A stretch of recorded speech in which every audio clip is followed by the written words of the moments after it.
महाराष्ट्राची भाग्यरेषा असं जिचं वर्णन झालं अशा कोयना वीज प्रकल्पातील वीज निर्मिती पाण्याअभावी ठप्प झाली आहे। अति उच्च गरजेच्या वेळी महाराष्ट्राच्या विजेची गरज भागवणारा कोयना वीज प्रकल्प पाण्याअभावी ठप्प आहे। या वीज प्रकल्पाच्या अंतर्गत वापरासाठी अवघी 40 मेगावॅट वीज निर्मिती होत असून कोयना वीज प्रकल्पाचा टप्पा 3 व टप्पा 4 पूर्णतः ठप्प झालाय।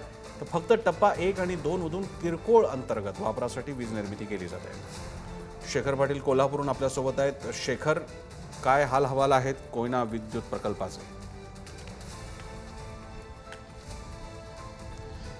प्रसन्न सर, सध्या या कोयना धरणामध्ये 14% इतका पाणीसाठा शिल्लक आहे आणि त्यातला मृत साठा जर वगळला तर केवळ 9% इतकाच पाणीसाठा आता शिल्लक आहे आणि या परिणामी 3 आणि 4 नंबरचा टप्प्यामधून जो वीज निर्मिती केली जाते ती वीज निर्मिती पूर्णपणे ठप्प झालेली आहे। केवळ 1 आणि 2 नंबरच्या टप्प्यामधली जी वीज निर्मिती आहे जी अंतर्गत वापरासाठी कोयना धरणाच्या परिसरात लागते त्यासाठीचीच वीज जी आहे ती आता बनली जाते। मात्र जी मोठ्या प्रमाणात 105 TMCचं एवढं मोठं अवाढव्य असं हे धरण, जी भाग्यरेषा आपण सुरुवातीला उल्लेख केला त्या पद्धतीनं हा भाग्यरेषाच खरं तर आहे।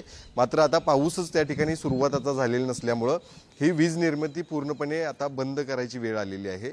केवळ 9% इतकाच पाणीसाठा आता शिल्लक आहे। पावसाची आता प्रतीक्षा केली जात आहे आणि तेव्हा कुठं पुन्हा एकदा हा वीज निर्मिती सुरू होणार। मात्र सध्या तरी पूर्णपणे हा वीज बनवायचं प्रक्रिया जी आहे ती बंद झालेली आहे आणि याचा परिणाम आता पुढच्या काळामध्ये जोपर्यंत पाऊस लागणार नाही तोपर्यंत याला भासायला सुरुवात देखील होणार आहे आणि पाऊस जर पडला नाही तर मात्र पुढच्या अनेक समस्यांना मात्र अनेकांना तोंड द्यावं लागणार आहे। धन्यवाद शेखर, तुम्ही दिलेल्या माहितीबद्दल।